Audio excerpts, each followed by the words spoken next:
जिंदाबाद जिंदाबाद। हुण मैं बेनती करनी चाहता साडे मुख मेहमान ते पंजाब दी उम्मीद श्री अरविंद केजरीवाल साहब नूं कि वो स्टेज ते आण ते गलबात करन।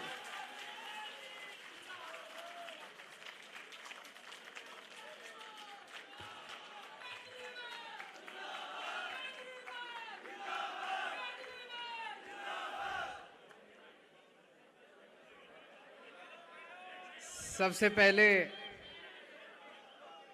आप सबका बहुत बहुत शुक्रिया। आप लोगों ने जितना प्यार, जितना विश्वास दिया, मेरा दिल गदगद हो गया। आज मैं बहुत खुश हूं। आपका नाम क्या है? दिलीप कुमार। दिलीप कुमार तिवारी। उन्होंने जिस तरह से आज इतने प्यार से हम लोगों को अपने घर पे खाने को बुलाया, मुझे बहुत अच्छा लगा है। आज रात को हम इनके घर जरूर खाने के लिए जाएंगे।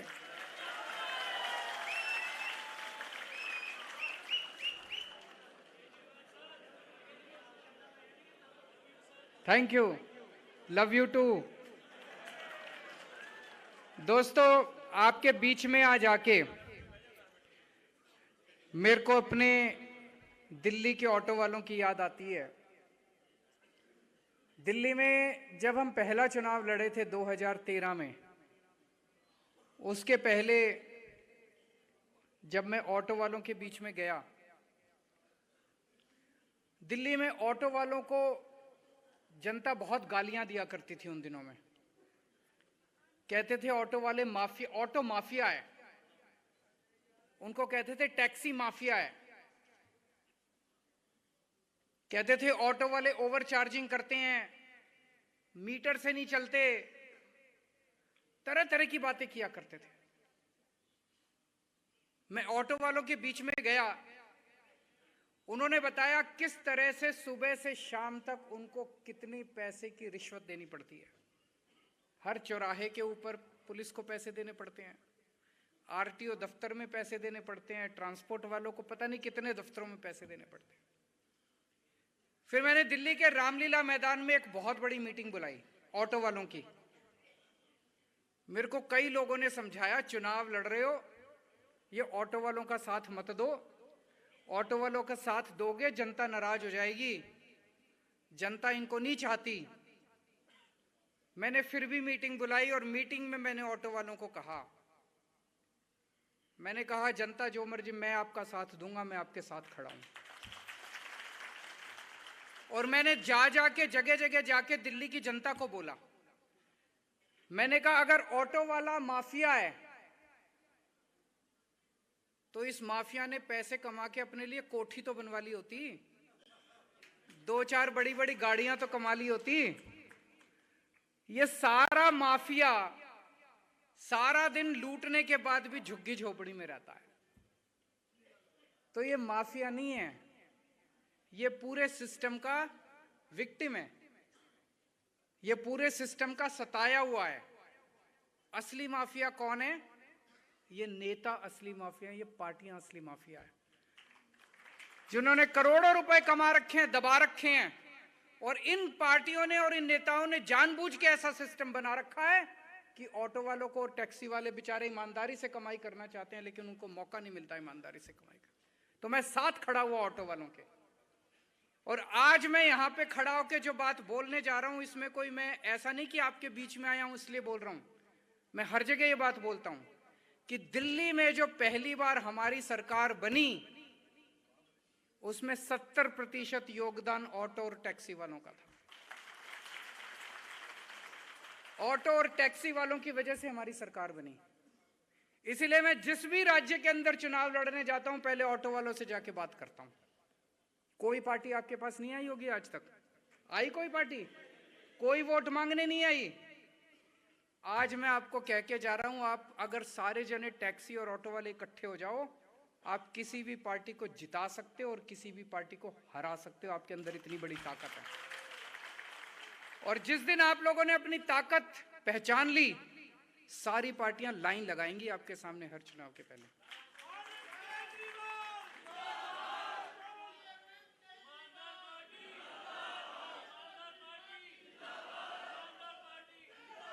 ऑटो ऑटो वालों ने हमारी क्या मदद की, ऑटो वालों ने कैसे जिताया हमको?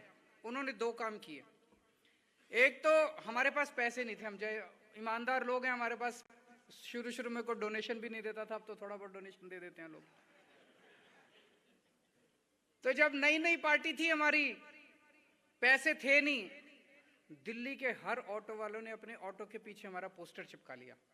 उस पोस्टर पे लिखा था, इस बार चलेगी झाड़ू।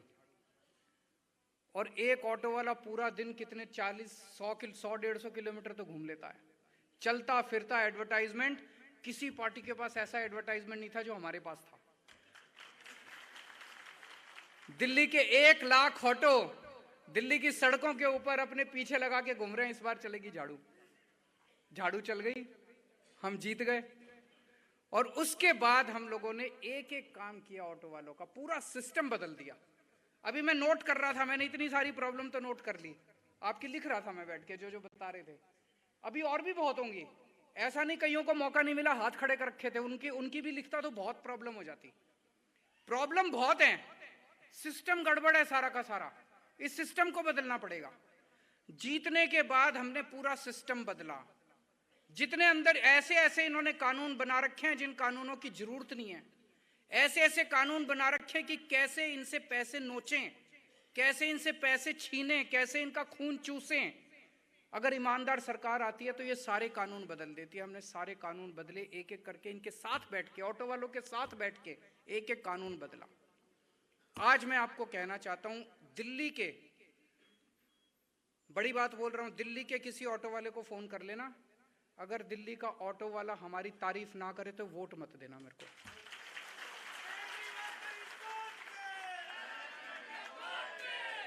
दिल्ली का एक एक ऑटो वाला मेरे को छोटा भाई मानता है, और दिल्ली के कई ऑटो वालों के पास मेरा फोन नंबर है।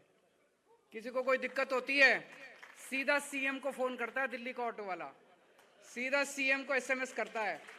फोन तो हो सकता है मैं ना उठा पाऊं, एसएमएस करता है और उसका काम होता है। ये ताकत है दिल्ली के ऑटो वालों की। तो दोस्तों, जैसे दिल्ली के ऑटो वाले मेरे को अपना भाई मानते हैं, आज मैं आप लोगों से रिश्ता बनाने के लिए आया हूं, आपका भाई बनने के लिए आया हूं, आपका भाई बनने के लिए आया हूं। बनाओगे अपना भाई? आपका भाई बनने के लिए आया हूं। जैसे भाई होता है, घर में कोई समस्या हो जाए, कोई बीमार हो जाए, किसी को पैसे की जरूरत पड़ जाए, कोई समस्या हो जाए, आप भाई के पास जाते हो ना, तो आपकी सारी समस्याओं की जिम्मेदारी लेने के लिए आया हूं। केवल ऑटो की नहीं, घर में बच्चे की पढ़ाई ठीक नहीं हो रही, मेरे पास आ जाना। घर में कोई बीमार है, मेरे पास आ जाना। ऑटो ठीक नहीं चल रहा, मेरे पास आ जाना। टैक्सी ठीक नहीं चल रही, मेरे पास आ जाना। सारी समस्याओं की जिम्मेदारी लेने के लिए आया।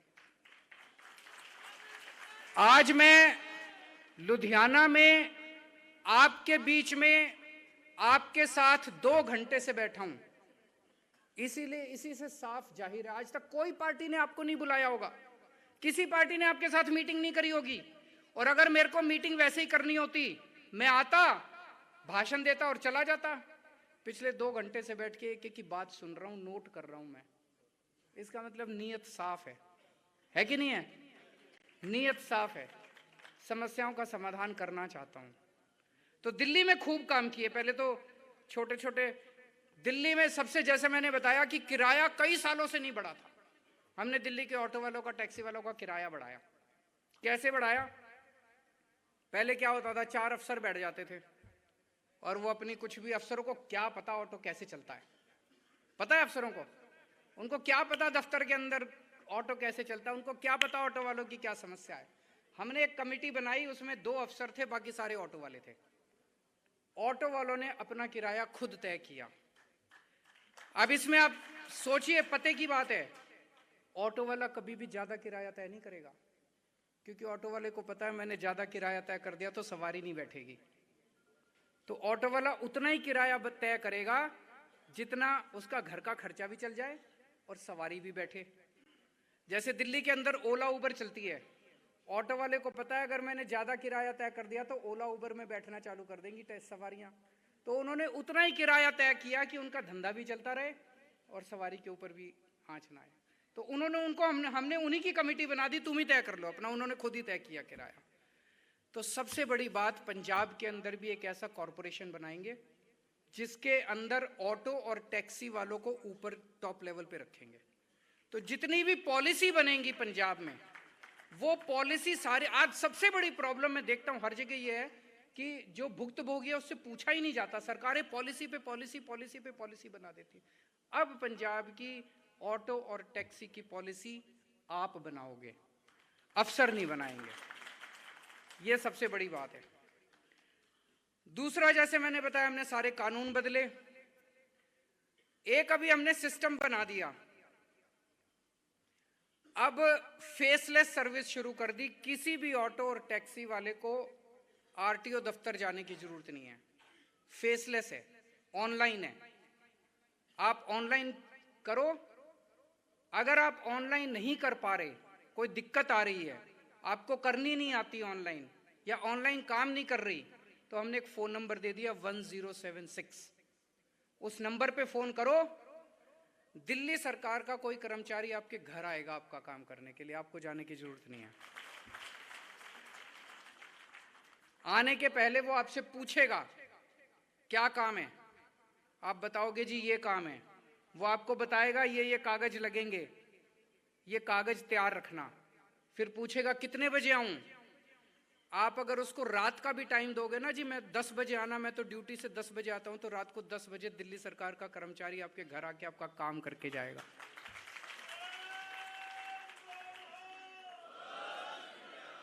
तो पूरी सर्विसेज हमने फेसलेस कर दी। एक चीज के लिए बस अब आपको आरटीओ दफ्तर जाना पड़ता है, फिटनेस के लिए। फिटनेस के लिए गाड़ी ले जानी पड़ती है, तो गाड़ी ले जानी पड़ती है फिटनेस के लिए, उसकी भी फीस वगैरह तो ऑनलाइन जमा हो जाती है। गाड़ी लेके एक बार, साल में एक बार आपको दफ्तर जाना पड़ता है, आरटीओ दफ्तर, और कोई जरूरत नहीं है जाने की। फिटनेस फीस वो माफ कर दी, अब कोई फिटनेस फीस नहीं देने की किसी ऑटो टैक्सी को, सरकार फिटनेस फीस भरती है आपकी। सबसे बड़ी बात, जब कोरोना आया आपकी तो रोजी रोटी खत्म हो गई थी, लॉकडाउन लग गया था, किसी के घर में पैसे नहीं थे, पूरे देश में अकेली दिल्ली सरकार थी, हमारी सरकार थी। हमने 1.5 लाख ऑटो टैक्सी ड्राइवरों के अकाउंट में 5,000 रुपए पिछले साल डाले और 5,000 रुपए इस साल डाले। 10-10 हजार रुपए हमने 1.5 लाख टैक्सी वालों को, हर टैक्सी वाले को 10-10 हजार रुपए दिए, 1.5 लाख को दिए। कितने बने? 150 करोड़ रुपए। 150 करोड़ रुपए आज तक भारतवर्ष में किस सरकार ने अपने टैक्सी और ऑटो वालों को दिए? किसी ने नहीं दिया।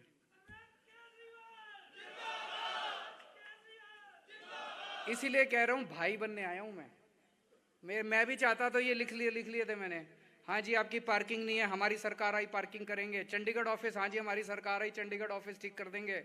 आरसी वायलेशन होता है, मैं भी कह देता, ये करने, वो नहीं करने आया, आपसे रिश्ता बनाने के लिए आया हूं। आपके सुख में, आपके दुख में आपके साथ खड़ा रहूंगा मैं।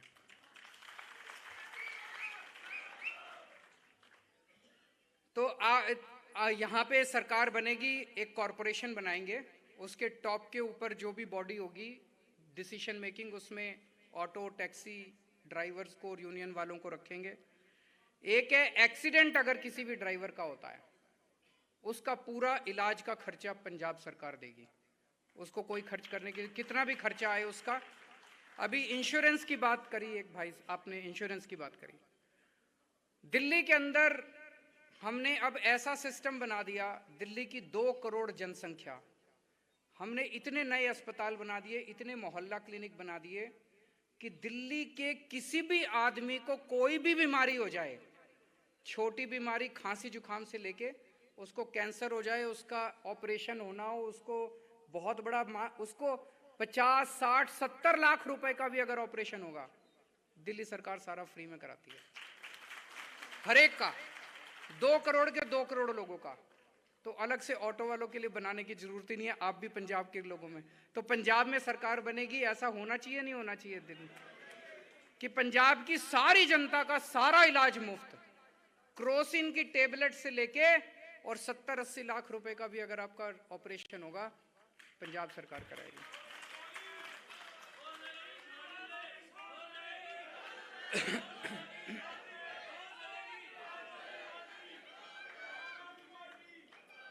तो अभी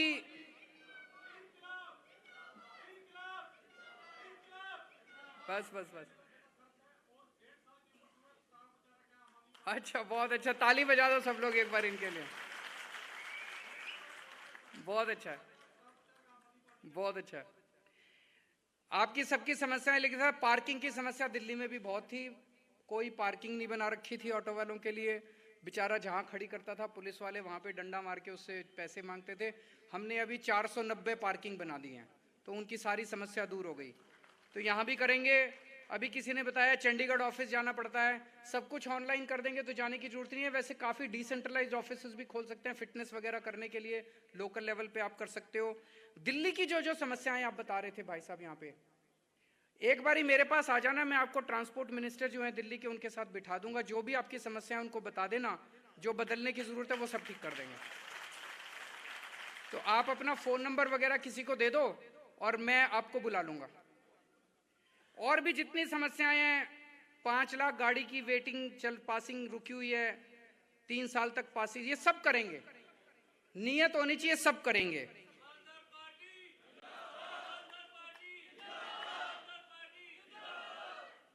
अब मैं ये जानना चाह रहा था, आज सुबह सुबह चन्नी साहब आए थे आप लोगों से मिलने के लिए, क्या क्या बता कि प्रॉमिस करके गए हैं?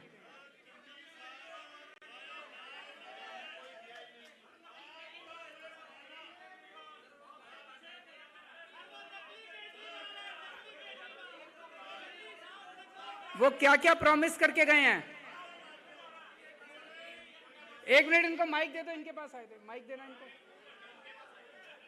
माइक देना जरा, माइक सुने क्या क्या कह के गए थे। चन्नी साहब साढ़े को सवेरे आए सी, सानू उन्होंने पता की किया, ਜਿਹੜੇ ਆਟੋ ਰਿਕਸ਼ਾ ਚਾਲਕ ਨੇ ਉਹਨਾਂ ਦੇ ਜਿੰਨੇ ਚਲਾਨ ਹੋਇਆ, ਜਦੋਂ ਉਹਨਾਂ ਨੂੰ ਮੈਂ ਦੱਸਿਆ 40-40 45-45 ਹਜ਼ਾਰ ਦੇ ਚਲਾਨ ਹੋਇਆ, ਉਹ ਕਹਿੰਦੇ 1 ਰੁਪਏ ਦੇ ਵਿੱਚ ਚਲਾਨ ਜਿਹੜੇ ਭੁਗਤੇ ਜਾਣਗੇ। ਤੇ ਜਿਹੜੇ ਯੈਲੋ ਲਾਈਨ ਆ ਤੁਹਾਡੀ ਕੱਲ ਤੋਂ ਸ਼ੁਰੂ ਹੋ ਜੂਗੀ, ਜਿਹੜੇ ਫਲਾਈਓਵਰ ਦੇ ਥੱਲੇ ਜਗ੍ਹਾ ਆ ਉਹ ਤੁਹਾਨੂੰ ਕੱਲ ਤੋਂ ਦਿੱਤੀ ਜਾਊਗੀ। ਮਿੱਠੇ ਲੱਡੂ ਸਾਨੂੰ ਦੇ ਕੇ ਗਏ ਆ, 1 ਅਰਬ ਰੁਪਈਆ ਸਾਡਾ ਜਿਹੜਾ ਜਮਾ ਵਾ ਉਹਦੇ ਬਾਰੇ ਕੋਈ ਗੱਲ ਨਹੀਂ ਕੀਤੀ ਵੀ ਉਹਦਾ ਸਾਡਾ ਕੀ ਕੀਤਾ, ਜਿਹੜਾ ਤੁਸੀਂ ਜਮਾ ਕਰਕੇ ਰੱਖਿਆ ਸਾਡਾ ਉਹਦਾ ਕੀ ਕੀਤਾ, ਉਹਦਾ ਨਹੀਂ ਦੱਸਿਆ ਕੁਝ ਵੀ। ਬਾਕੀ ਦੇਖੋ ਹੁਣ ਕੀ ਕਰਦੇ। बहुत अच्छी बात है, बहुत अच्छी बात है। इतना काम तो मैंने मेरे आने के पहले ही करा दिया आपका।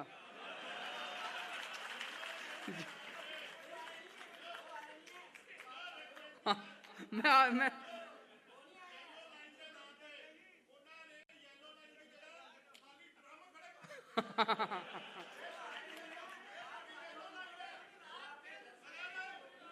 बिल्कुल, मैं आ रहा हूं इस पे सर। मैं आपको एक बारी बता, आज मैंने एक मीटिंग में बोला था, मैंने कहा आजकल पंजाब के अंदर एक नकली केजरीवाल घूम रहा है।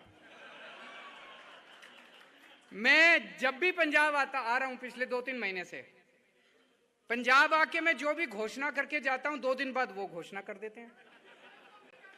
करते नहीं है कुछ भी, घोषणा करते हैं। एक मिनट, घोषणा मैं आया, मैंने कहा जी मैं बिजली, दिल्ली में हमने बिजली मुफ्त कर दी। आप किसी से फोन करके पूछ लो, 75% दिल्ली के लोगों के बिजली का बिल 0 आता है। तो मैंने कहा कि अगर हमारी पंजाब में सरकार बनेगी, हम पंजाब के लोगों का भी 0 बिजली का बिल देंगे। 2 दिन बाद चन्नी साहब ने कह दिया आज से पंजाब के लोगों का बिजली का बिल माफ। किसी का हुआ भाई साहब?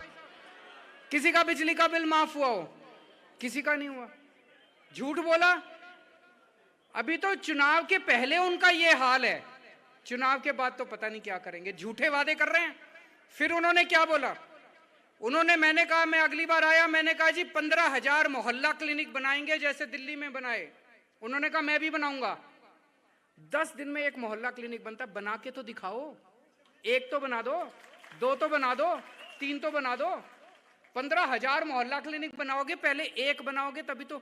अभी तक 1 भी नहीं बनाना थोड़ी है, झूठे वादे करने हैं। पहले कैप्टन साहब झूठे वादे करते थे, अब ये झूठे वादे करते हैं। उसके बाद आज सिद्धू साहब ने खुद ही बोला चन्नी साहब ने ऐलान किया कि रेता 5 रुपए फुट मिलेगा। आज सिद्धू साहब ने उनकी स्टेज पे आके बोल दिया चन्नी साहब झूठ बोलते हैं। वो कहता है रेता अभी भी 20 रुपए फुट मिल रहा है, 5 रुपए फुट नहीं मिल रहा कहीं भी पूरे। वो भी झूठ बोला। आज मैं महिलाओं के बीच में गया था, मैंने महिलाओं में ऐलान करा कि हमारी सरकार बनेगी, पंजाब में हर 18 साल से ऊपर की महिला को 1000 रुपए महीना हम उसके अकाउंट में डालेंगे। आप देख लेना, यकीनन अगले 2 दिन के अंदर चन्नी साहब भी ऐलान करेंगे, मैं भी डालूंगा। मैं चन्नी साहब को कहना चाहता हूं 2 महिलाओं के ही अकाउंट में डाल देना, डालना तो सही, कुछ करो तो सही। आज मेरे को आपके बीच में आना था, उनको पता चल गया कि केजरीवाल लुधियाना में ऑटो वालों से मिले, सवेरे सवेरे आपके बीच में पहुंच गए। मैं चन्नी साहब को कहना चाहता हूं, आपने जो जो वादे करे हैं इनको ऑटो वालों को कि सारे चालान माफ करेंगे, और क्या क्या भाई साहब, येलो लाइन बनाएंगे, सारे चालान माफ करेंगे, ये कर दो, वरना ये सारे ऑटो वाले आम आदमी पार्टी को वोट दे देंगे, सारे ऑटो वाले आम आदमी पार्टी की कैंपेनिंग करेंगे। और मैं अभी से चन्नी साहब को कहना चाहता हूं कि कल और परसों में टीचर से मिल रहा हूं।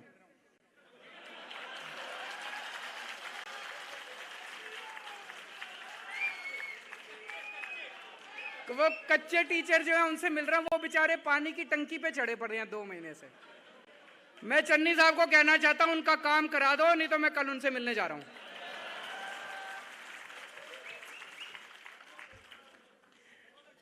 ऐसे नहीं मानते ये।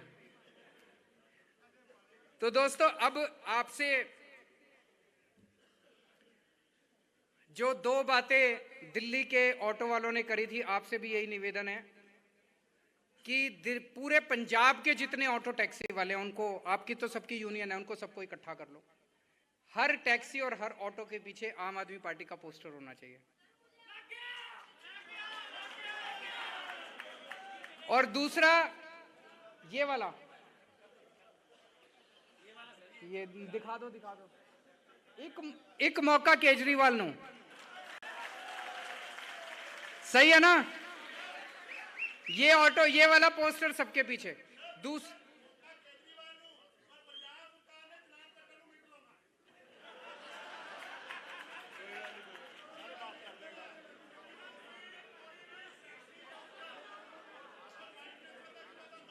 देखो, मैं आपसे सहमत हूं, 1 मिनट लगाएंगे। जिस दिन सारे जने इकट्ठे हो जाएंगे ना, दिल्ली के ऑटो वालों को भी बड़ा तंग करा था उन्होंने एक बारी, लेकिन सारे जने इकट्ठे हो गए। उन्होंने कहा एक बार सरकार बदलने दो, फिर दिखाते हैं तुमको। सारे जने इकट्ठे हो जाओ, डरने की जरूरत नहीं है। और पंजाब के लोग तो कतई नहीं डरते, उन्होंने मोदी को झुका दिया अभी। तो आप कौन सा इनसे डरने वाले हो? आप कौन सा इनसे डरने वाले हो? नहीं। तो दोस्तों, आपके बच्चों के लिए अच्छे स्कूल बनाएंगे, पंजाब में अच्छे अस्पताल बनाएंगे, जैसे दिल्ली में करा, 24 घंटे बिजली करेंगे, बिजली मुफ्त करेंगे, पंजाब का भविष्य बनाएंगे, आपके परिवार का भविष्य बनाएंगे। लेकिन उसके पहले सरकार बननी जरूरी है। तो एक तो सारे जने पोस्टर लगाएंगे, और दूसरा, जो सवारी बैठेगी, हर सवारी आपके पास आधा घंटा मिलता है उसको सवारी के साथ, हर सवारी को आम आदमी पार्टी को वोट डालने के लिए बोलेंगे। बोलेंगे नहीं बोलेंगे? बोले सोनिहाल।